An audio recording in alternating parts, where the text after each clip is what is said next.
నమస్కారం. గత 10-15 రోజులుగా దాదాపు 30 రోజుల నుంచి ఆదోని జిల్లా సాధన కోసం జేఏసీ కమిటీ విపరీతంగా కష్టపడి జిల్లా సాధించాలని కృతనిశ్చయంతో వాళ్ళకు తట్టు ప్రయత్నం చేస్తూ ఉంటే వారి యొక్క శ్రమను వృధా చేయడం కోసం లేదా వాళ్ళ యొక్క ఉద్యమాన్ని నీరుగార్చడం కోసం వైఎస్ఆర్ పార్టీ ఒక పథకం ప్రకారం బైపాస్ రోడ్డును తీసుకురావడం, లేదంటే కాలేజీ అంశాన్ని తీసుకురావడం, రోజు ప్రెస్ మీట్లు పెట్టి జిల్లా సాధన అంశాన్ని పక్కన పడేసేటట్టు చూస్తూ ఉన్నారు. జిల్లా సాధన అనేది చాలా ఇంపార్టెంట్, చాలా ముఖ్యం మన ఆదోని పట్టణానికి కానీ, ఆదోని తాలూకాకు కానీ, చుట్టుపక్కల ఉన్నటువంటి నియోజకవర్గాలకు కానీ. అటువంటి మహత్తరమైనటువంటి అంశాన్ని చిన్నదిగా చూపించడం కోసం వైఎస్ఆర్ పార్టీ వాళ్ళ ప్రాభవం కోసం వాళ్ళకు జిల్లా సాధనలో చిత్తశుద్ధి లేకపోవడం వల్ల రోజుకొక అంశాన్ని తీసుకొచ్చి ప్రెస్ మీట్ పెట్టి జిల్లా సాధన అనేటువంటి అంశాన్ని పక్కదారి పట్టిస్తున్నారు అనేది భారతీయ జనతా పార్టీ యొక్క ఉద్దేశం. భారతీయ జనతా పార్టీ ముఖ్యంగా చెప్పదలుచుకునేది ఏంటంటే బైపాస్ని గురించి పదే మాట్లాడుతూ ఉన్నారు. ఓకే, బైపాస్ని గురించి మాట్లాడేటప్పుడు 2022లో బైపాస్ అంశాన్ని అప్పటి జగన్మోహన్ రెడ్డి ప్రభుత్వం 263 కోట్ల ప్రపోజల్స్తో అంటే ఖర్చు అవుతుంది అనేటువంటిని అంచనాలతో కేంద్ర ప్రభుత్వం దగ్గరికి తీసుకుపోవడం జరిగింది. కేంద్ర ప్రభుత్వం అన్ని విధాలా పరిశీలించి వాళ్ళ యొక్క బృందాలు రాష్ట్ర బృందాలతో కలిసి వాటిని అధ్యయనం చేసిన తర్వాత 263 కోట్లు ఖర్చు కాదు, దీంట్లో 242 కోట్లు అయితే ఈ రోడ్డు సరిపోతుంది అనేటువంటి ఉద్దేశం చేత 242 కోట్లను 2023 మార్చి 31వ తేదీన ఆమోదం తెలిపి నిధులు కేటాయించడం జరిగింది. ఆ కేటాయింపుల్లో భాగంగా 2023 మార్చి 31వ తేదీన నిధులు కేటాయింపు జరిగితే దాదాపు 2024 సెప్టెంబర్ అక్టోబర్ వరకు ఆ నిధుల గురించి పట్టించుకోవడం కానీ, ఆ బైపాస్ రోడ్డు గురించి ఆలోచించడం కానీ చేయలేదు. ఎందుకు చేయలేదు అనేటువంటిది కూడా ప్రజలు ఆలోచించాలి. ఎందుకంటే నిధులు మంజూరైతేనే ఏదైనా పని స్టార్ట్ చేయాలి. మరి నిధులు మంజూరైనా కూడా దాదాపు 10 నెలల పాటు అంశాన్ని పక్కన పడేయడం జరిగింది. 10 నెలల తర్వాత ఎలక్షన్లకు ఒక 4-5 నెలలకు వస్తాయన్నప్పుడు బైపాస్ రోడ్డును ఆదరాగా భూమి పూజ చేసి సాయి ప్రసాద్ రెడ్డి ప్రారంభించడం జరిగింది. మరి ఆ 10 నెలల కాలం ఎందుకు చేయలేకపోయారు బైపాసు? మీకు చిత్తశుద్ధి ఉంటే నిధులు మంజూరైన తర్వాత మీరు ఎందుకు కానీ బైపాస్ను పక్కన పడేయాల్సి వచ్చింది? ఎన్నికల సమయంలో మాత్రమే మీకు ఎందుకు బైపాస్ గుర్తుకొచ్చింది? సరే, ఎన్నికల్లో ప్రారంభించిన తర్వాత వెంటనే ఏమైనా పనులు కొనసాగించినారా అంటే అది కూడా లేదు. భూమి పూజ చేసి టెంకాయ కొట్టిన తర్వాత కూడా ఆ పనులు ఎక్కడికక్కడ ఆగిపోవడం జరిగింది. తదనంతరం ఎన్నికల యొక్క షెడ్యూల్ రావడం, ఎన్నికల ప్రచారంలో ఇప్పుడు ఎమ్మెల్యే ఆదోని ఇప్పుడు బీజేపీ ఎమ్మెల్యేగా ఉన్నటువంటి పార్థసారథి దృష్టికి అందరూ కూడా ప్రజలందరూ కూడా అంటే బైపాస్లో పొలాలు పోతున్న వాళ్ళు కానీ, స్థలాలు పోతున్న వాళ్ళు కానీ వాళ్ళందరూ కూడా పార్థసారథి గారి దృష్టికి తీసుకురావడం జరిగింది. అన్నా, ఆదరాబాదరగా మమ్మల్ని మా అనుమతి లేకుండా బైపాస్కు భూమి పూజ చేసి టెంకాయ కొట్టినారు, దాంట్లో మా ప్లాట్లు పోతున్నాయి, మా ఇళ్ళు పోతున్నాయి, మా స్థలాలు పోతున్నాయి, మిమ్మల్ని ఎమ్మెల్యేగా గెలిపిస్తే మాకు న్యాయం చేస్తారా అని చెప్పి అడగడం జరిగింది. ఆ సందర్భంగా అప్పటి బీజేపీ తరఫున పోటీ చేస్తున్నటువంటి ఎమ్మెల్యే పార్థసారథి గారు కానీ, కూటమి నాయకులు కానీ హామీ ఇవ్వడం జరిగింది. మీ అందరి అనుమతితోనే, మీ అందరి ఆమోదంతోనే బైపాస్ను ప్రారంభిస్తాం తప్ప, బైపాస్ను కొనసాగిస్తాం తప్ప మీకు ఎటువంటి పరిస్థితుల్లో మీకు విరుద్ధంగా చెయ్యము అని చెప్పి ఆ రోజు ఎన్నికల వాగ్దానంలో మన బీజేపీ ఎమ్మెల్యే పార్థసారథి గారు మాట ఇవ్వడం జరిగింది. ఇచ్చిన మాట ప్రకారమే బైపాస్ను ప్రారంభం చేయడానికి ఎలక్షన్లు అయిపోతున్నాయి, ఎందుకు ప్రారంభం చేయలేదు అని కూడా మీరు ప్రెస్ మీట్లు పెట్టినప్పుడంతా అడుగుతున్నారు. ఎన్నికలు గెలిచిన తర్వాత 8 నెలలు మీరు ఎందుకు గెలిచలేదు, మీరు లంచాల కోసం పాడినారా, మా పిల్లల ఒప్పందాలు కుదరక లేట్ చేసినారా అని మీరు అడుగుతున్నారు. అది మీరు కాదయ్యా అడగాల్సింది, ప్రజలు అడగాలి.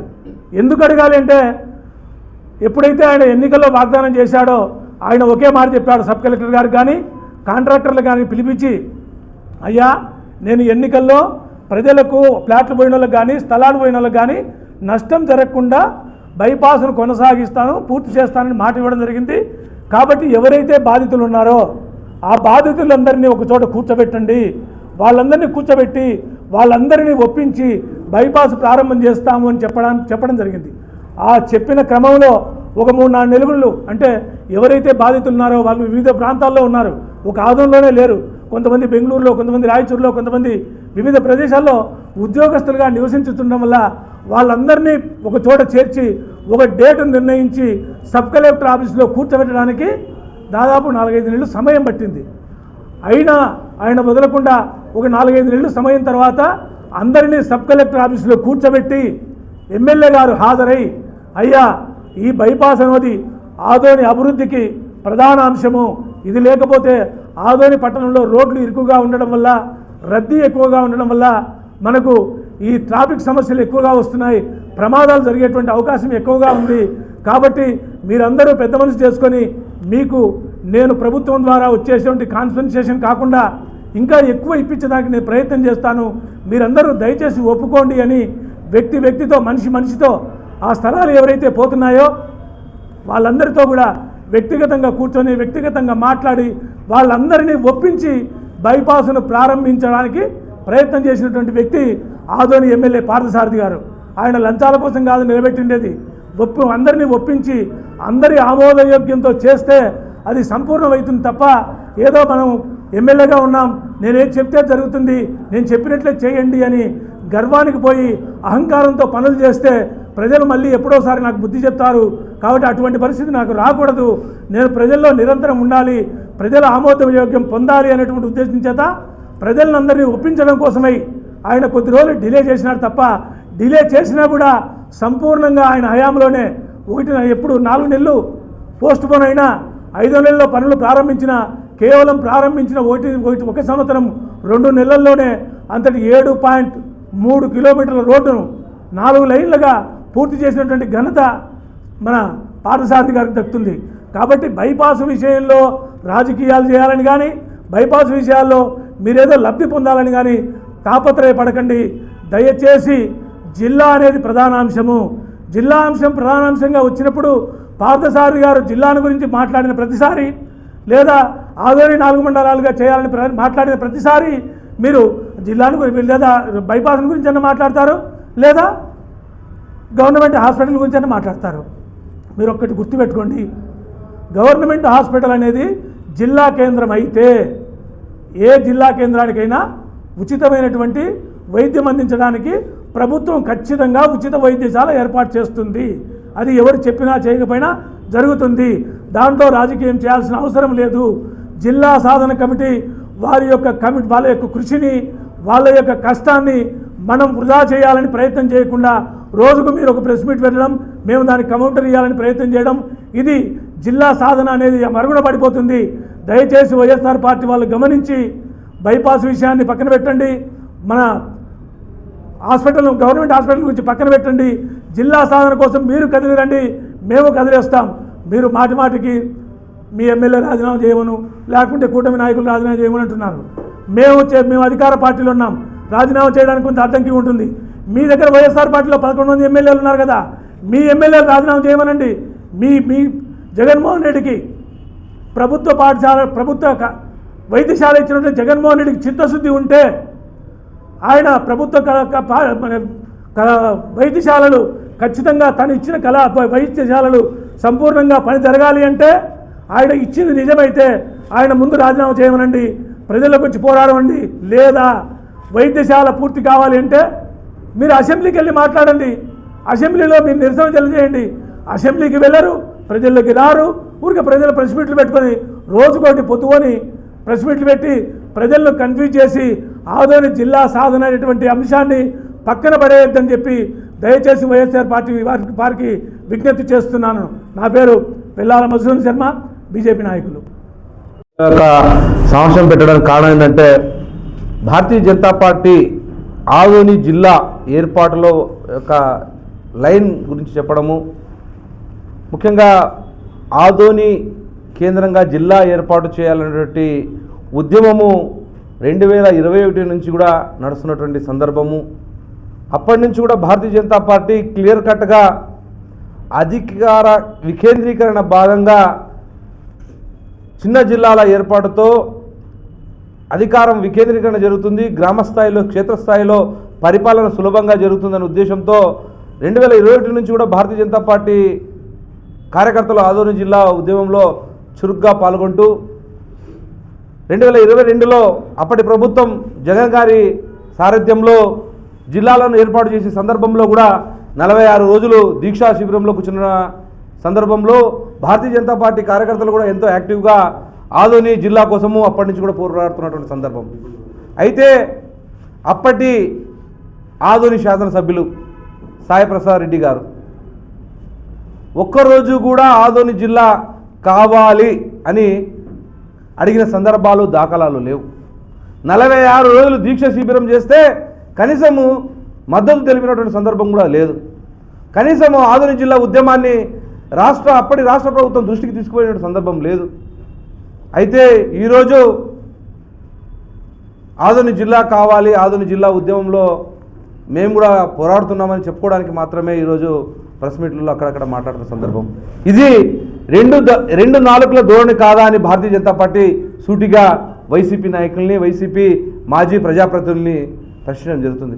ఎందుకంటే ప్రస్తుతం భారతీయ జనతా పార్టీ తరఫున ఉన్నటువంటి గౌరవ శాసనసభ్యులు పివి పార్థసారథి గారు తాను ఎమ్మెల్యే అయిన క్షణమే తాను ఎమ్మెల్యే అయి అసెంబ్లీలో ప్రమాణ స్వీకారం చేసినటువంటి సందర్భంలో ప్రమాణ స్వీకారం చేసిన వెంటనే ఆదోని జిల్లా కేంద్రంగా ఆదోని జిల్లాను ఏర్పాటు చేయాలని, అదేవిధంగా ఆదోని ప్రస్తుతం ఉన్నటువంటి మండలాన్ని 4 మండలాలుగా విభజించాలని రాష్ట్ర ప్రభుత్వం ముందు ఆదోని వాసుల తరపున, ఆదోని ప్రజల తరపున, ఆదోని కార్మికుల తరపున, ఆదోని రైతుల తరపున గళమెత్తినటువంటి వ్యక్తి ఈరోజు ఆదోని శాసనసభ్యులు. అయితే మీరు కేవలం మీడియా ముందు అక్కక్కడ ఉద్యమాల్లో అక్కక్కడ ప్రెస్ మీట్లో ఆదోని జిల్లా కావాలని అడుగుతున్నారు. ఇది ఎంతవరకు సమంజసం? మీరు రండి, ఉద్యమాల్లో నేరుగా పార్టిసిపేట్ చేయండి. మొన్న చేసినటువంటి బంద్లో ఆర్టీసీ డిపో ముందు ధర్నా కూర్చుంటే పత్తా లేకుండా వెళ్ళిపోయినటువంటి వైసీపీ నాయకులు, బస్సు ముందు మేమంతా అడ్డు కూర్చుంటే వరుసల్లో కనబడలేదు. ఉద్యమాన్ని ఎన్నుకుండి మీ వైసీపీ నాయకుడు అశోకానంద రెడ్డి గారు ఉద్యమాన్ని బంద్ చేయకుండా అరగంట పోలీసులతో పర్మిషన్ తీసుకున్నాడు. ఇది ఎంతవరకు? ఆదోని జిల్లా ఉద్యమంలో వైసీపీ నాయకులు ముసుగులో ఉంటూ ఉద్యమాన్ని నీరు గాల్చడం నిజం కాదా అని నేను సూటిగా ప్రశ్నిస్తున్నా. పర్మిషన్ అప్పుడు బంద్ చేసి ముసుగులో వెళ్ళి బంద్కు అరగంటే మేము బంద్ చేస్తాం, డిపో ముందు అరగంటే ధర్నా చేస్తామని చెప్పింది అశోకానంద రెడ్డి కాదా? మీ వైసీపీ నాయకుడు కాదా? ఒకసారి అశోకానంద రెడ్డి సమాధానం చెప్పాలి. వైసీపీ ఈరోజు ఉన్నటువంటి జేఏసీలో కూడా అన్ని రాజకీయ పార్టీలను జేఏసీలో కలుపుకోకుండా ఒక వైసీపీలో ఉన్నటువంటి కొంతమంది మాత్రమే ఉంటామంటే సరిపోదు. కాబట్టి ముమ్మాటికి భారతీయ జనతా పార్టీ ఆదోని జిల్లా కోసము అప్పటి నుంచి కట్టుబడింది, ఇప్పుడు కూడా కట్టుబడి ఉంటుంది. గత 60 సంవత్సరాలు ఆదోని మండలాన్ని 4 మండలాలుగా చేయాలని ఏ ఒక్క గత ప్రజాప్రతినిధులు ప్రశ్నించలేదు. అయితే ఆదోనిని 4 మండలాలు చేయాలి జనాభా ప్రాతిపదిక ప్రకారాన్ని ఈరోజు పివి పార్థసారథి గారు గళమెత్తితే కనీసం మద్దతు ఇవ్వడానికి కూడా ఈరోజు మీకు మనసు రావడం లేదు. మీరు ఆదోని గురించి మాట్లాడతారా అని ఈ సభాముఖంగా వైసీపీ నాయకులను గట్టిగా సూటిగా ప్రశ్నిస్తున్నాను. ఇకపోతే మెడికల్ కాలేజ్ అంశంలో అప్పటి ప్రభుత్వము ల్యాండ్ అసైన్మెంట్ చేసి ఏవైతే ల్యాండ్లు అయితే కొన్నారో ఆ కొన్న పొలాలన్నిటినీ కూడా నాబార్డు బ్యాంకులో తనఖా పెట్టి కొన్ని 100 కోట్లు తెచ్చి ఆదోని కోసము సుమారుగా ఇంచుమించు 500 కోట్లు అనుకుందాం తెచ్చి ప్రారంభం చేయాల్సినటువంటి సందర్భంలో ప్రారంభం చేసే సమయానికి కాకుండా 9 నెలలు లేట్ చేశారు. వాళ్ళ సొంత అసెంబ్లీ వాళ్ళ సొంత కడపలో ఏమైతే వెంటనే మెడికల్ కాలేజ్ పనులు ప్రారంభించి ముగించుకున్నారు. ఆదోనిని అప్పటి సీఎం గారు ఆదోని మెడికల్ కాలేజ్ విషయంలో నిర్లక్ష్యం చేసినటువంటి మాట వాస్తవం కాదా? 9 నెలలు మీరు ప్రారంభించాల్సిన సమయం కాకుండా 9 నెలలు లేట్ చేసింది మీ ప్రభుత్వం, అప్పటి ప్రభుత్వం కాదా? ఎందుకు 9 నెలలు లేటుగా ప్రారంభించాల్సి వచ్చింది? అదే 9 నెలలు ముందు చేసింటే అసలు మెడికల్ కాలేజే ఇప్పుడు అసలు సంశయమే ఉండేది కాదు. లేటుగా చేసి వచ్చిన నిధులన్నింటినీ కూడా పక్కదారి పెట్టించి వచ్చిన నిధులన్నింటినీ కూడా వేరే కార్యక్రమాలకు వాడుకొని ఇప్పుడు కూటమి ప్రభుత్వం మీద మెడికల్ కాలేజ్ విషయంలో నిందలు వేయడం సరికాదు. కూటమి ప్రభుత్వం వచ్చిన తర్వాత మెడికల్ కాలేజ్ అంశంలో ఉన్న నిధులన్నీ కూడా పక్క దారి పట్టించి వేరే కార్యక్రమాలు చేస్తున్న తర్వాత ఈ పశ్చిమ ప్రాంతంలో మెడికల్ కాలేజ్ అందించాలన్నటువంటి సంకల్పంతో కూటమి ప్రభుత్వంలో ఉన్నటువంటి గౌరవ ముఖ్యమంత్రి గారు కావచ్చు, డిప్యూటీ సీఎం గారు పవన్ కళ్యాణ్ గారు కావచ్చు, లేకపోతే వైద్య శాఖ మంత్రి సత్యకుమార్ గారు కావచ్చు, ఎంతో ఆలోచన చేసి ఈ పశ్చిమ ప్రాంతంలో ఏ విధంగానైనా కూడా మెడికల్ కాలేజీని ప్రారంభించాలనే సంకల్పంతో పీపీపీ మోడ్ను తీసుకొచ్చి కేవలము వాళ్ళ పీపీపీ మోడ్లో వాళ్ళ ద్వారా నిధులు పెట్టించి అంతా కూడా మెడికల్ కాలేజీ నిర్వహణ అంతా కూడా ప్రభుత్వమే చేసే విధంగా ఈరోజు ఒక మోడల్ని తీసుకొచ్చి దాన్ని ప్రారంభించే ప్రయత్నం చేస్తుంటే పీపీపీ మోడ్లో చేసేటువంటి మెడికల్ కాలేజీని అడ్డుపడడం ఇది సరికాదని ఈ సందర్భంగా తెలియజేస్తున్నాం. కాబట్టి అదేవిధంగా నేషనల్ హైవే విషయంలో ఎమ్మెల్యే గారు తన ఎన్నికల ప్రచారాల హామీలో భాగంగా అప్పటి నేషనల్ హైవే బాధితులు కావచ్చు, అధికారులు కావచ్చు కూర్చోబెట్టి మాట్లాడి అప్పుడు ఉన్నటువంటి కోర్టులో కేసులు, అసలు నేషనల్ హైవే లేట్ కావడానికి కోర్టులో కేసులు ఉండడం వల్లనే లేట్ అయింది. ఇప్పటికి కూడా హైకోర్టులో దేవాలయం కేసు ఒకటి ఉంది. అయినా కూడా ఎమ్మెల్యే గారు అధిక చొరవతో తీసుకొని రాష్ట్ర స్థాయి అధికారులతో అదేవిధంగా కేంద్ర స్థాయిలో ఉన్నటువంటి ఎన్హెచ్ అధికారులతో మాట్లాడి ఆ యొక్క రోడ్డు పనులన్నిటి కూడా పూర్తి చేసినటువంటి సందర్భం. అయితే ఒక వారం రోజుల కింద వైసీపీ నాయకులంతా కూడా ఇంకా నేషనల్ హైవే పనులు పూర్తి కాలేదు, ఇంకా జరుగుతున్న సందర్భంలో ఈ రోడ్డు మేమే చేశాము, మేమే చేయించాము, మేమే తెచ్చామని చెప్పారు. చెప్పిన మరో రోజు నుంచే రోడ్డు మీద జనాలు రయ్యిన పోవడము, యాక్సిడెంట్ కావడం. 15 రోజుల నుంచి ఇంకా పూర్తి కాని రోడ్డులో సంక్రాంతిలో ఇంకా ప్రారంభమైనటువంటి సందర్భం ఉన్నప్పటికీ కూడా మీరు హడావుడిగా పోయి రోడ్డు ప్రారంభించేసాము, మేమే తెచ్చామని చెప్పడంతో ఆ మార్గంలో ప్రజలంతా కూడా వెళ్ళడం నుంచి ఈ 15 రోజుల నుంచి రోడ్లు ఆ యొక్క హైవేలో యాక్సిడెంట్లు అవుతున్నాయి. ఇది సరైనటువంటి పద్ధతి కాదు. తొందరపాటు ఎందుకు? సంక్రాంతిలో ప్రారంభించాల్సినటువంటి రోడ్డుని మేమే ప్రారంభిస్తామని చెప్పి వాళ్ళే ఏదో ప్రారంభిస్తున్నట్లు పోయి షోలివ్వడం సరికాదు. ఇప్పటికి కూడా వైసీపీ నాయకులు ప్రభుత్వ విధి విధానాలు తెలుసుకొని మాట్లాడాలి. అదేవిధంగా ఆదోని జిల్లా విషయంలో 2 నాలుకల ధోరణుల్ని మార్చాలని ఈ సందర్భంగా భారతీయ జనతా పార్టీ సూటిగా వాళ్లకు ప్రశ్నిస్తూ ఉంది. కాబట్టి ఇవన్నీ కూడా మానుకొని ఆదోని జిల్లా ఉద్యమంలో మీరు లేటుగా మేల్కొన్నప్పటికీ కూడా దాన్ని స్వాగతిస్తున్నాము. ఎప్పటికైనా కూడా ఆదోని జిల్లా ఉద్యమంలో భారతీయ జనతా పార్టీ మొదటి నుంచి కూడా ఉద్యమం చేస్తుంది. ఆదోని జిల్లా సాధించేంత వరకు కూడా ఆదోని జిల్లా సాధన కోసము ప్రభుత్వం మీద పూర్తి స్థాయిలో ఒత్తిడి తెచ్చేంత వరకు కూడా భారతీయ జనతా పార్టీ పనిచేస్తుందని సందర్భంగా తెలియజేస్తున్నాను.